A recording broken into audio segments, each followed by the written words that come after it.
उत्तर प्रदेश में इन दिनों अमेठी का सारस चर्चा का विषय बना हुआ है। बीते दिनों सीएम योगी ने सारस और बारहसिंघा के लिए विशेष पार्क बनाए जाने की घोषणा की, तो पूर्व मुख्यमंत्री और समाजवादी पार्टी प्रमुख अखिलेश यादव कानपुर जू में क्वारंटीन सारस से मिलने चिड़ियाघर पहुंच गए।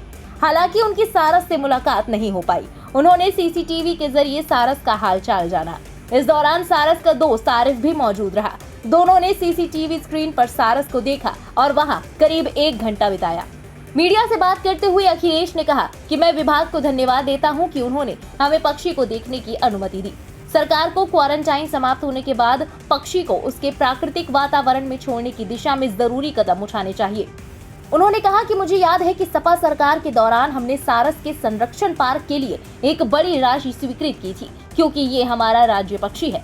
वहीं आरिफ पर लगे मुकदमे पर उन्होंने कहा कि आरिफ ने कभी सारस की आजादी नहीं छीनी, लेकिन सरकार ने सारस को कैद कर लिया। अब जब सारस आपके पास आ गया तो आरिफ पर जुर्माना और कार्रवाई क्यों? यहाँ के विभाग के लोगों ने क्योंकि क्वारंटीन किया है सारस, इसलिए मौके पर नहीं दिखा सकते थे। उन्होंने सीसीटीवी लगा करके और टीवी के माध्यम से हम लोगों को दिखाया है। मुझे याद है समाजवादी सरकार में सारस के लिए संरक्षण केंद्र बनाने के लिए पैसा दिया गया था, बजट की तैयारी की गई थी और इटावा में लाइन सफारी के आसपास या समान या सरसई नाबर, लाग बहुसी, इनके किनारे कहीं सारस का संरक्षण केंद्र बन जाए। जब सारस आपके पास आ गया, सीसीटीवी पे आप देख रहे हो, हमें भी दिखा दिया, तो अब आरिफ पे जुर्माना और कानून की धाराएं क्यों?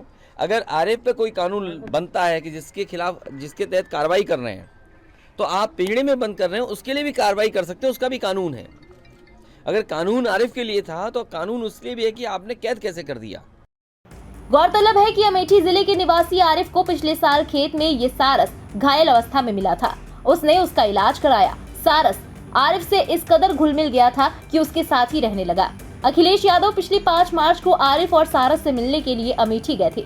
इसके बाद वन विभाग ने हाल में सारस को उसके प्राकृतिक वातावरण में रखने के लिए उसे आरिफ के यहाँ से हटाकर रायबरेली के समसपुर पक्षी विहार भेज दिया था, जहाँ से उसे कानपुर चिड़ियाघर ट्रांसफर कर दिया गया है। यहाँ सारस को 15 दिन के लिए पृथकवास में रखा गया है। सपा प्रमुख का कहना है कि क्वारंटीन पूरा होने के बाद हम सारस को पास से देखने की मांग करेंगे।